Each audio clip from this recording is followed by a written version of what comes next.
Y mire, son 5 ya los aspirantes que han perdido la vida durante este proceso electoral. Ellos, pues buscaban un cargo de representación popular. Ha ocurrido en nuestro país. Este es el recuento.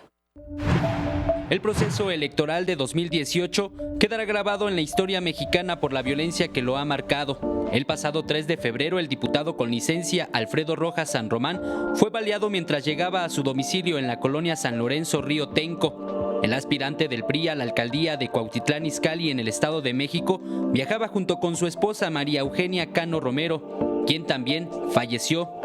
El 21 de febrero, Antonia Jaimes Moctezuma fue asesinada en el municipio de Chilapa, en el estado de Guerrero.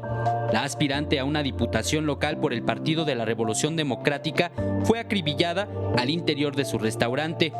4 días más tarde, el 25 de febrero, Dulce Rebaja Pedro, exdirectora de la Secretaría de Asuntos Indígenas y Comunidades Afromexicanas en el estado de Guerrero y aspirante a diputada local por el PRI, fue encontrada sin vida.